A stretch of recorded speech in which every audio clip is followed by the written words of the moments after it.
In a quiet village, a helpless horse spent its entire life in chains, forgotten and neglected. No one believed it could ever be free, until one man decided to change its fate. What happened next left everyone in awe. Watch till the end to witness an incredible transformation. Don't forget to like, share, and subscribe for more inspiring stories. Amidst the golden fields and winding dirt paths of a quiet countryside, a lone traveler named Adam wandered through an unfamiliar village. He was a man of simple means, but his heart carried a wealth of compassion. He had journeyed across many lands, helping those in need, both human and animal alike. But nothing could have prepared him for what he was about to witness. As Adam walked along the narrow pathways of the village, he noticed something unusual near an old, decaying barn. A frail, lifeless figure stood tethered to a wooden post, its body barely moving. Drawn by curiosity and concern, he stepped closer, his eyes widening in shock. It was a horse, one that had clearly endured years of suffering. Its coat, once a vibrant shade, was now dull and patchy, covered in dirt and scars. Its ribs protruded from its thin body, a heartbreaking sign of malnourishment. The horse's eyes, once meant to hold the wild spirit of its kind, were empty, lost in a world of silent suffering. The heavy chains that bound the animal had long since rusted, cutting deep into its skin, leaving behind painful marks. Flies buzzed around its wounds, yet the horse barely flinched. It had become too weak to fight them off. Adam's heart clenched at the sight. How long had this creature been standing here, forgotten by the world? How had no one stepped forward to help? He turned to a nearby villager, an elderly man who sat on his porch watching the scene unfold. "How long has this horse been chained like this?" Adam asked, his voice filled with disbelief. The old man sighed and shook his head. "As long as I can remember. It was born here and its owner never let it roam free. He feared it would run away or become wild. So, he kept it chained, always keeping it under control." Adam's fists clenched. This wasn't just neglect, it was a life stolen before it ever had the chance to begin. He couldn't walk away, not this time. He had rescued animals before, but something about this horse, about its silent endurance, moved him in a way he couldn't explain. Stepping closer, he gently reached out his hand. The horse didn't react, its spirit so broken that it no longer feared or trusted humans. Adam knew he had to do something. He couldn't leave this helpless creature to waste away in chains. But what could he do? Determined to find a way, Adam took a deep breath, his mind racing with a plan. This horse deserved freedom, and he was ready to fight for it. Little did he know his decision would lead to an extraordinary transformation, one that would leave the entire village in awe. Adam stood in front of the frail horse, his heart heavy with sorrow. He couldn't understand how anyone could let such a beautiful creature suffer in silence for so long. He turned toward the small house nearby, where an old wooden door creaked open, revealing a rugged-looking man, clearly the horse's owner. The man had weathered skin and a tired expression, as if life had drained him just as much as it had the poor animal. Adam took a deep breath and stepped forward. "Is this your horse?" he asked, his voice steady but filled with emotion. The man nodded, squinting at Adam suspiciously. "Yeah, what of it?" he grumbled. Adam glanced back at the horse, its body weak and trembling. "Why is it chained like this? It's barely surviving." The owner sighed and crossed his arms. "This horse has been like this since it was born. It's useless. Too weak to work, too wild to ride.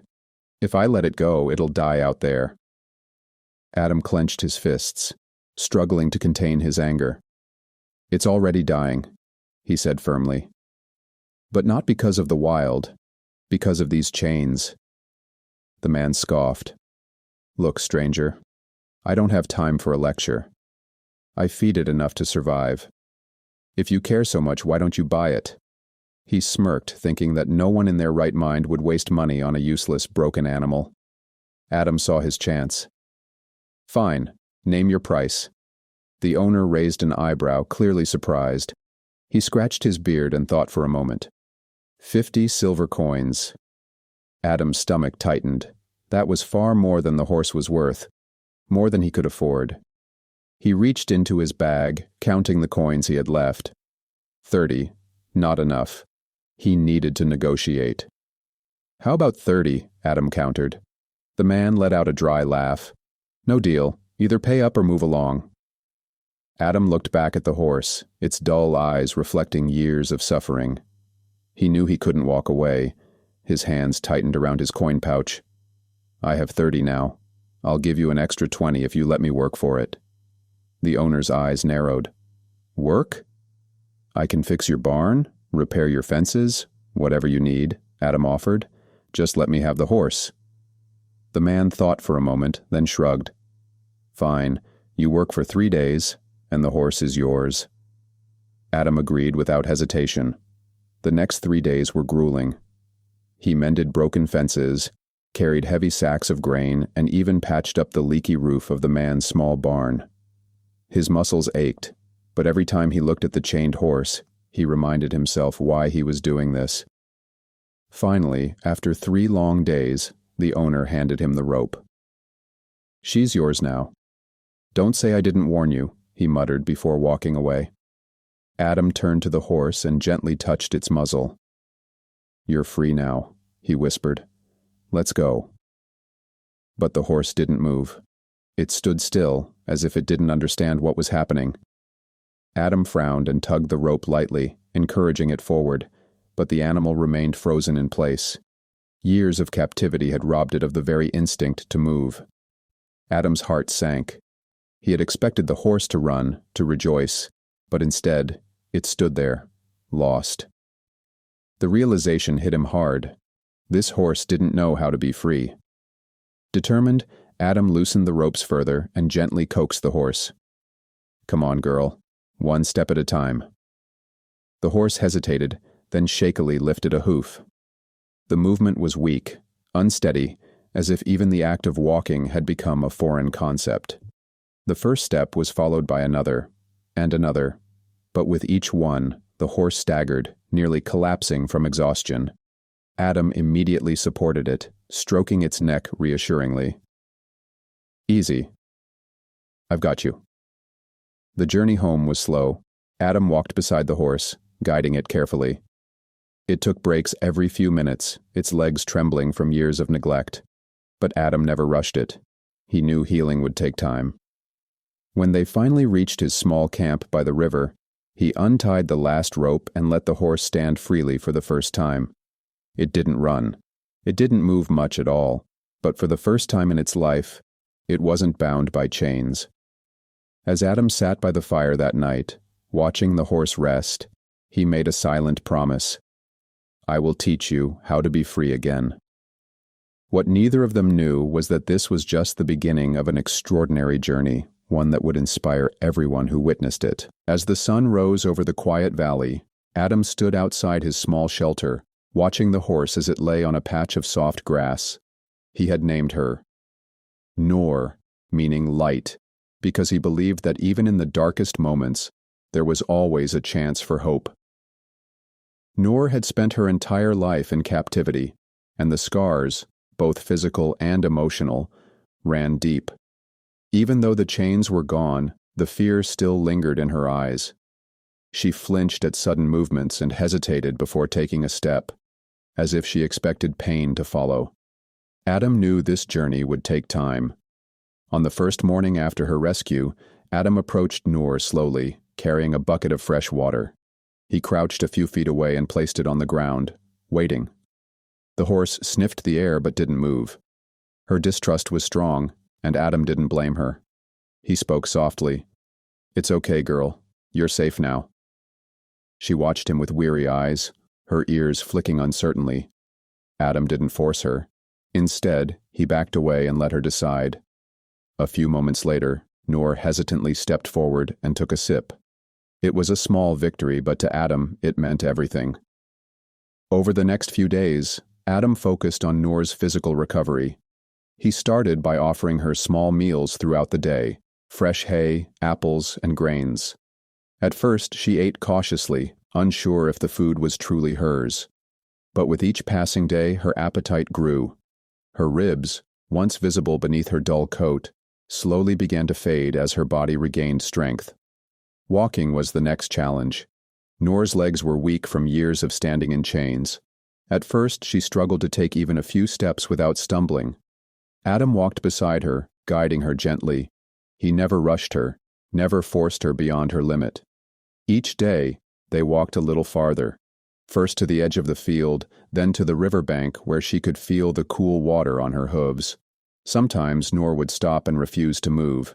Adam never pulled or pushed. He simply waited until she was ready. "Take your time, Noor," he would say, patting her neck. "There's no hurry. You're learning how to live again."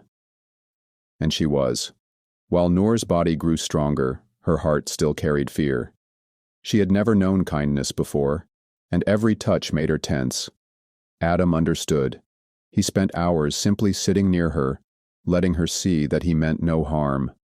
One evening, as the sun painted the sky in hues of gold and pink, Adam sat on the grass beside Noor. He didn't reach for her, didn't try to force closeness. He just sat, humming a quiet tune. Then, something remarkable happened. Noor took a slow step toward him. Adam held his breath, afraid to move. She lowered her head slightly and sniffed his arm. It was the first time she had willingly reached out to him. A lump formed in Adam's throat as he whispered, "That's it, girl. You're safe." From that moment on, something changed between them. Noor began to trust, not fully, not completely, but enough to let Adam brush her coat without flinching, enough to follow him willingly instead of out of obligation. Weeks passed, and Noor's transformation was undeniable. Her coat gleamed under the sunlight, her muscles grew stronger, and the light in her eyes, once dim with hopelessness, began to shine. Then came the day Adam had been waiting for. They stood in the open field, the wind carrying the scent of fresh grass. Adam held Noor's rope loosely in his hands, then slowly unhooked it. He stepped back and watched. For a moment, Noor hesitated. She looked at Adam, then at the vast space ahead. She had never known freedom before. Would she dare to take it? Then, in a burst of courage, she took off. She ran, not out of fear, but out of joy. Her hooves pounded against the earth. Her mane flew wildly in the wind. She galloped across the field as if she had been waiting for this moment her entire life. Adam laughed, his heart swelling with pride. "That's it, Noor. Run free." The villagers who had once pitied her now stood in awe. They had never seen her move like this, never imagined she could recover. But here she was, proving them all wrong. As Noor ran, the chains that had once bound her were nothing more than a memory. She was no longer a prisoner, she was free. And it was all because someone had believed in her. The morning sun stretched across the horizon, bathing the valley in golden light. A gentle breeze rustled through the tall grass, carrying with it the scent of wildflowers and fresh earth. Birds sang in the distance, as if celebrating the new day. But in the heart of the village, something extraordinary was about to happen, something no one had expected. In the open field just beyond the village, Adam stood beside Noor, the horse he had rescued and nurtured back to health. It had been weeks since he freed her from the chains that had bound her for years. When he had first brought her here, she had been weak, afraid, and unsure of her place in the world. But today was different. Noor's coat, once dull and matted, now gleamed in the morning sunlight. Her body, once frail, had grown strong with careful nourishment and daily walks. But there was one thing she had yet to do, something Adam had been patiently waiting for. She had yet to run, not just a few hesitant steps, not the slow, careful walks they had taken together, but a real gallop, a run that would truly set her free. The villagers, curious about Noor's progress, had gathered near the field. They had watched her journey from the beginning, some doubtful that she would ever recover. Others had been moved by Adam's patience and dedication. Now they stood in silence, waiting to see what would happen next. Adam gently stroked Noor's neck. "Are you ready, girl?" he whispered. Noor flicked her ears, her muscles tensing slightly. Her eyes, once filled with fear and uncertainty, now held something new. Curiosity. A spark of something deep within her, something she had never known before. Adam smiled and took a step back. He unhooked the rope that had guided her all these weeks, letting it fall to the ground. Noor was free. For a moment she didn't move. She stood still, looking around as if unsure what to do with this newfound freedom. The villagers exchanged glances. Was she still too afraid? Had captivity robbed her of the instinct to run? Then it happened. Noor lowered her head slightly, nostrils flaring as she took in the open field before her. Her ears pricked forward. Something inside her shifted, an ancient, untamed instinct awakening. And then, in one powerful motion, she took off. Her hooves struck the earth with a force that sent dust flying into the air. The ground trembled beneath her as she galloped across the field, faster than anyone had imagined she could. Her muscles rippled beneath her gleaming coat, her mane and tail streaming behind her like a banner of victory. The villagers gasped in amazement. The horse they had once pitied, the one they had thought would never recover, was running, truly running. Not out of fear, not because she was being forced, but because she wanted to. Adam watched, his heart swelling with pride and joy. He had dreamed of this moment, but seeing it with his own eyes was more beautiful than he could have ever imagined. Noor's gallop turned into a joyous sprint. She kicked up her heels, bucking playfully before continuing her run. She was no longer the broken, forgotten creature she had once been. She was free. As she raced across the field, the villagers erupted into applause. Some wiped away tears, overcome with emotion. They had witnessed something more than just a horse running. They had seen a soul reclaim its freedom. Finally, after what felt like forever, Noor slowed to a graceful stop. She stood tall, her chest rising and falling with deep, satisfied breaths. She turned her head back toward Adam, her dark eyes filled with something new. Trust. Adam walked toward her, reaching out his hand. Noor stepped forward without hesitation, pressing her muzzle gently against his palm. The villagers cheered again, some approaching to get a closer look. They no longer saw a weak, broken animal. They saw a miracle. From that day on, Noor's story spread throughout the village and beyond. She became a symbol of hope, of resilience, of the power of kindness. And though she had been given a second chance at life, it was clear. Noor had given something just as valuable in return. She had shown everyone that no matter how broken a soul may seem, with patience, love, and freedom, it could learn to run again. The story of Noor's transformation spread like wildfire. It started within the village, whispered among neighbors, then carried by travelers to distant lands. People spoke of the once broken horse who had spent years in chains, forgotten and neglected, only to rise again, strong, free, and full of life. At first, many found it hard to believe. Could a horse that had known nothing but captivity truly find the will to run again? Could an animal that had been mistreated for so long ever learn to trust a human? But those who had seen it with their own eyes knew the truth. They had witnessed Noor's first free gallop, had seen the way she had reclaimed her spirit, and they could not keep such a story to themselves. Travelers who passed through the village often stopped to see her, hoping to catch a glimpse of the horse whose story had touched so many hearts. Some brought gifts, fresh apples, handcrafted blankets, even small tokens of gratitude for Adam, the man who had given Noor a second chance. But the story didn't just inspire admiration, it ignited change. Noor's story became a lesson in compassion, a reminder that no creature, human or animal, was ever too broken to be saved.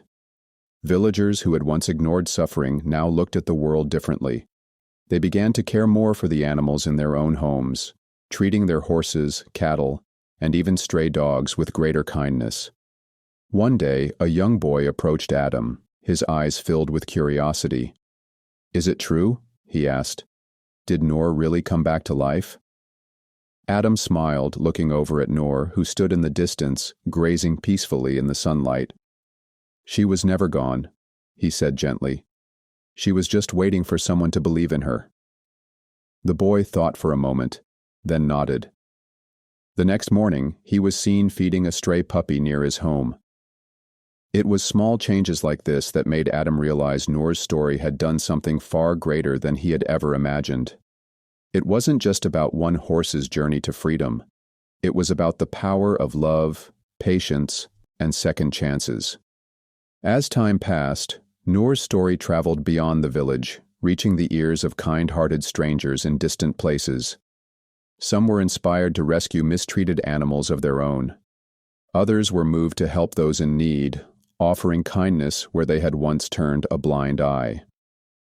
One day, a wealthy landowner arrived, having heard of Noor's incredible transformation. He was deeply touched by her story and offered Adam a large sum of money for her, but Adam only smiled and shook his head. "Noor's freedom isn't mine to sell," he said. "She belongs to no one but herself." The landowner, moved by Adam's words, left without the horse but with a newfound respect for the bond between man and animal. Seasons changed, and Noor continued to thrive, running freely through the fields, her spirit unbreakable. She had once been a symbol of suffering, a creature who had known nothing but chains. But now she was a beacon of hope, proving to the world that even the broken could heal, that even those who had been lost could find their way again. And though Adam had been the one to rescue her, he often felt that Noor had given him just as much in return. She had taught him patience, resilience, and the true meaning of freedom. One evening, as Adam sat beneath the vast sky, watching Noor gallop against the setting sun, he smiled to himself. Noor's story had become more than just a tale of rescue. It had become a legacy. And in the hearts of all who heard it, a seed of kindness had been planted, proving that no matter how dark the past, there was always a chance for a brighter, freer future.